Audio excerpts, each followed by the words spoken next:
right. Part 9 of Who the Fuck Did I Marry? So we're pausing on the house stuff. Let me tell you about the car. So when I met my ex-husband, I was driving a 2012 Nissan Rogue, fully loaded.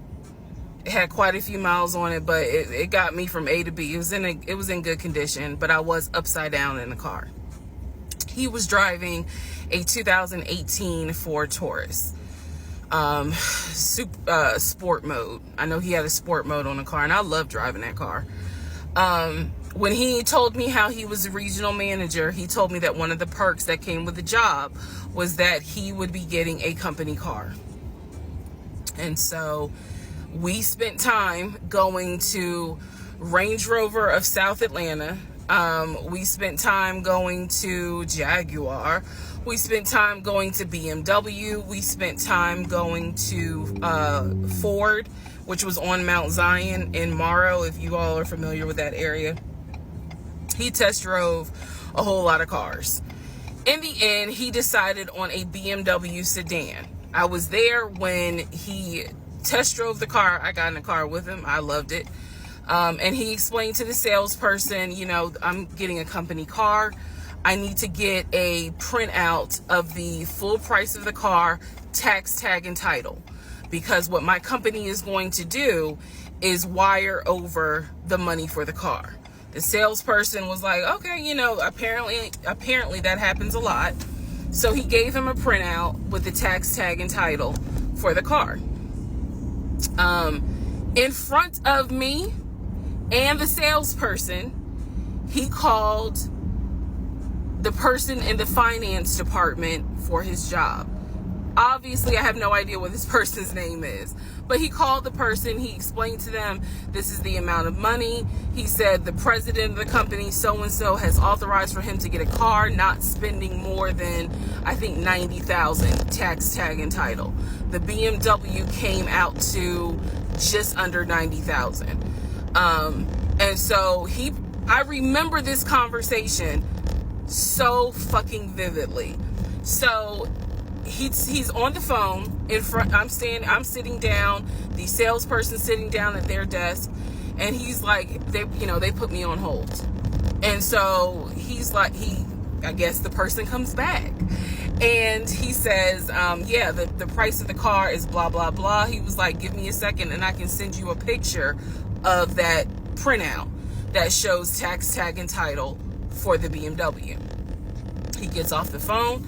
He takes a picture of it. He sends it to whoever. He waits about 10 minutes. He calls the person back. He says, did you get it? Apparently the person did get it.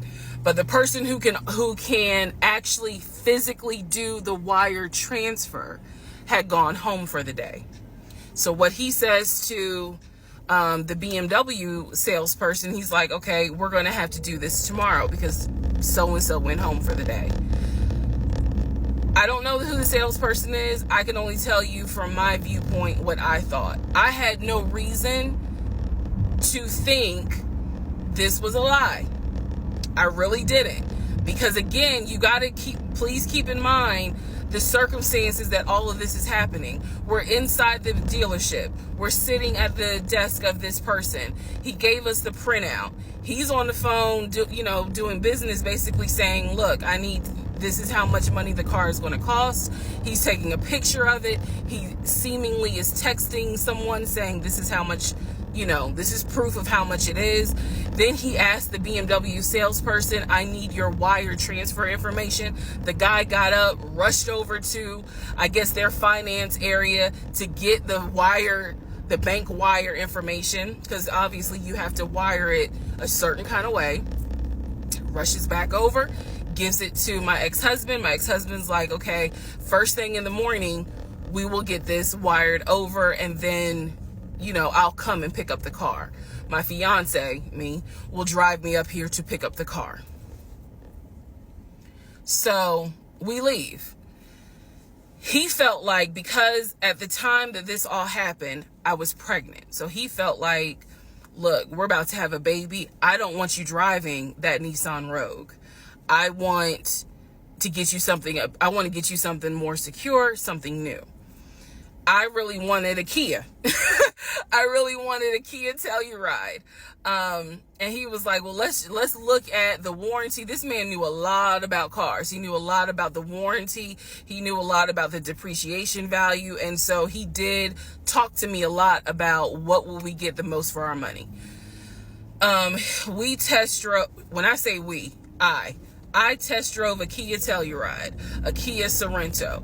He didn't like either of those. He had me test drive a Ford Explorer. He didn't really care for that. Then came time where he really wanted me to get a BMW. He really wanted me to get a BMW X5. So he took me to Global BMW Imports, which, if you know anything about Atlanta, it's off of Cobb Parkway, but you can see it off the highway. I believe 285 is where you can see the Global Imports BMW dealership.